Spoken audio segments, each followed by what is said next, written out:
Hi, the other day I was testing some meat minces for you. So I've taken a really large piece of equipment and a small piece of equipment, and I was comparing the results to show you what's best for your restaurant, for your business. Today I might have also something quite interesting for you guys.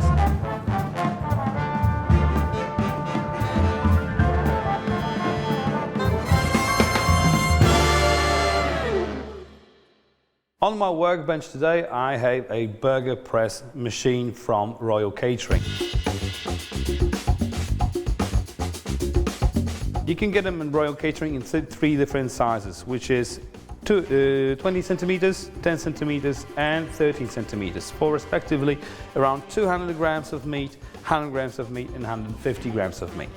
So for my burger patty I've chosen the 13 centimeter diameter one, which is a standard size for a patty. So around 150 grams is what you're getting usually in a normal burger shop, or what you're actually serving in a burger shop. The test is going to be quite simple. I'm going to press 15 burgers with a machine, I'm going to press 15 burgers by hand, and then later on I'm going to grill both of them and see what the result is. I kind of know what it's going to be like. But I just want to show it to you guys. I didn't think much of these machines initially. I always thought it's going to be always faster and easier by hand. I kind of changed my mind recently. So let's get to the test. So for the test, to make it really objective, I need to invite my clone again. So don't mind his attitude. He's going to be quite grumpy today because, well, I had to cancel his day off. Come on, mate. Alright, someone's in a really foul mood. Let's get started.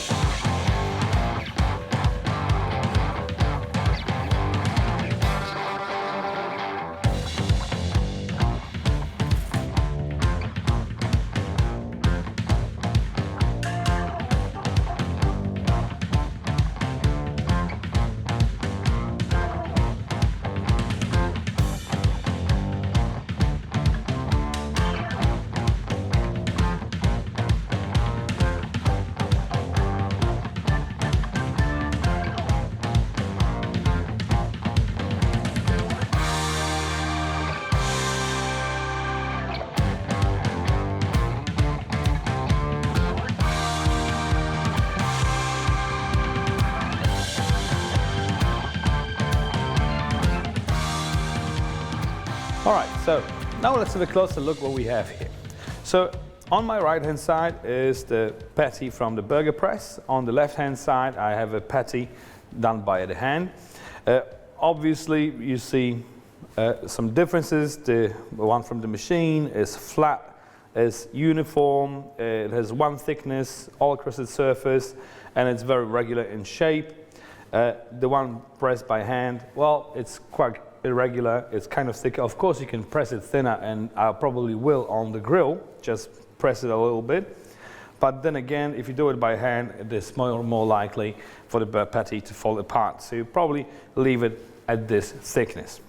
Also, a wider burger is visually kind of more attractive because it sticks out of the bun, and when you have bigger buns it doesn't disappear and it's not as high. I know some restaurants tend to serve the burgers like really high and tend to do the patties like really thick. So it's up to you. It's neither bad or better or worse or whatever. It's kind of just the way you decide to do your burgers. However, the huge difference comes to shine when you start cooking those burgers on the grill.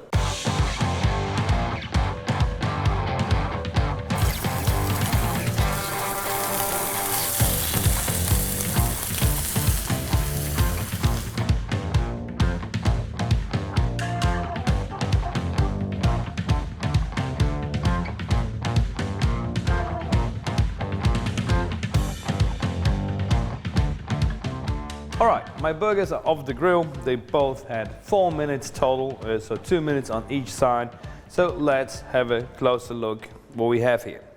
So on first glance you can see that the flat burger is slightly more caramelized.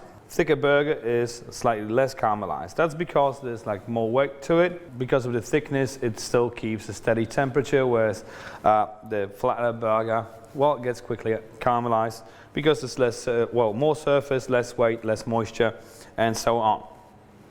So let's have a closer look what's inside.